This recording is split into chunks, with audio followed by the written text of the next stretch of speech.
Did you know for The Sound of Music, Julie Andrews sang Supercalifragilisticexpialidocious to the children in the cast to entertain them between shooting? Since Mary Poppins hadn't yet been released, they just thought she'd made up the song for them. 2. When Maria is running through the courtyard to the Von Trapp house in I Have Confidence, she trips. This was an accident. However, producer and director Robert Wise liked this so much that he kept it in the movie. He felt it added to the nervousness of the song and of the character. 3. 16 Going on 17 was shot in the gazebo, one of the last to be done. On the first take, Charmian Carr slipped while leaping across a bench and fell through a pane of glass. Although she was not badly injured, her ankle was hurt, and the scene was later shot with her leg wrapped and makeup covering the bandages. 4.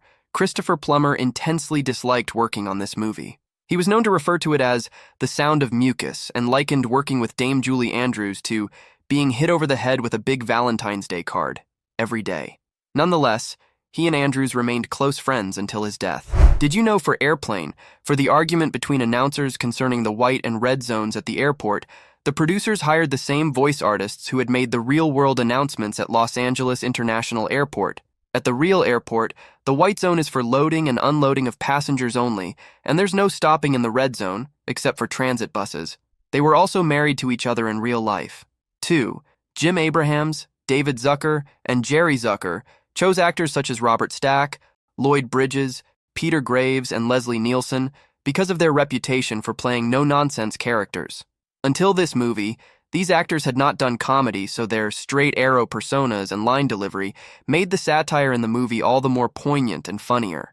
Bridges was initially reluctant to take his role in the movie, but his sons persuaded him to do so. 3. The movie cost $3.5 million and only took 34 days to make. 4. At age 61, Robert Stack did his own stunts during the fight scene in the airport ticket area. 5. Robert Stack was apparently offered a percentage of the movie, or an extra $20,000, and he chose poorly.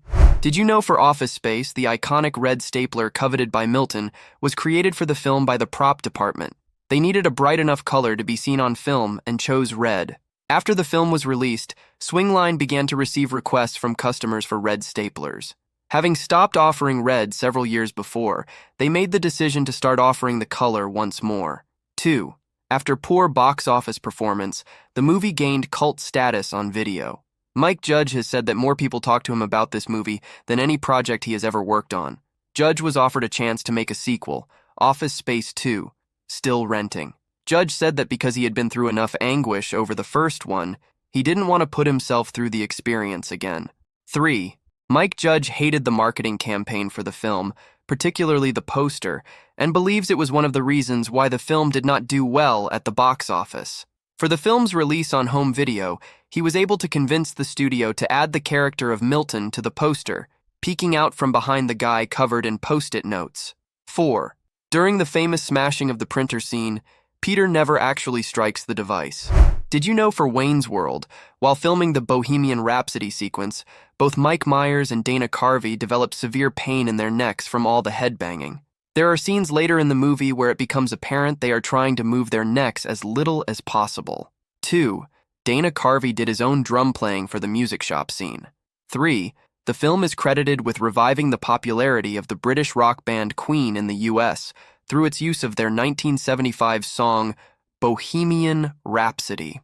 They had dropped in popularity throughout the 1980s in the US and hadn't even bothered to include the country in their final 2 international tours. This film caused the song to become a bigger hit in the US chart than it had been first time around, peaking at number 2.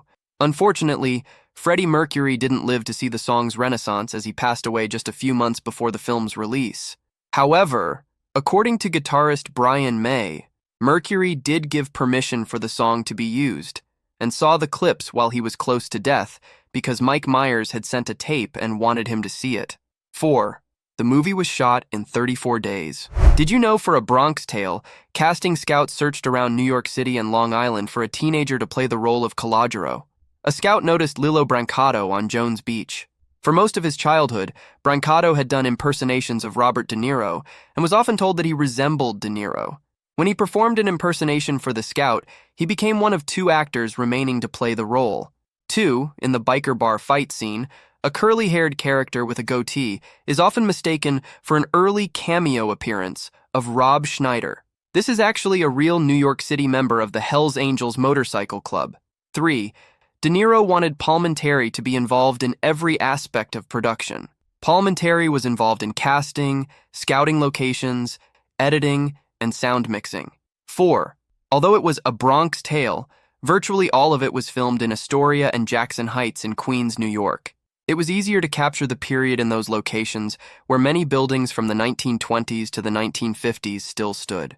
5. At one point, Lorenzo, played by Robert De Niro, tells C, played by Lilo Brancato, that he disapproves of interracial relationships. Robert De Niro has been married twice, both times to African-American women. Did you know for Meet the Parents, Robert De Niro wanted Mr. Jinx to appear in more scenes than he was supposed to because De Niro liked the cat so much? Apparently, De Niro would also play with the cat between filming scenes. 2. At one time, Jim Carrey was slated to star as the lead and even contributed jokes to the screenplay, such as the main character being named Fokker. The MPAA would not allow the name Fokker unless the filmmakers could find an actual person with that surname. 3. When Ben Stiller came on board, the script was retooled. Originally, it had been written for Jim Carrey, so it contained more physical, knockabout comedy. Stiller's style is less physical, so this element in the script was rewritten. 4. Robert De Niro chose to keep his distance from Ben Stiller during the shoot to help him maintain an aloofness between the two men. 5. Jay Roach was terrified to direct this movie and was nervous about attempting to sell the project to Robert De Niro and Ben Stiller. Stiller thought Roach was only pretending to be nervous. Roach swears he was not.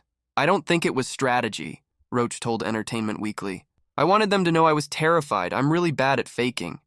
Did you know for Juno, after box office success and gaining a large following, Jason Reitman was asked by executives on the possibility of doing a sequel, to which he stated, "What could it possibly be? Juno gets pregnant again," and concluded the story of Juno was complete. 2. In an interview with The Guardian in May 2018, writer Diablo Cody said that the one thing she would have changed about the film is to make it clearer as to why Juno chooses not to have an abortion. She said, "It was simply because she did not want to. It was not about any type of feeling that abortion was wrong. I'm pro-choice." She also went on to say that the fact that some people have interpreted the movie as anti-choice is upsetting.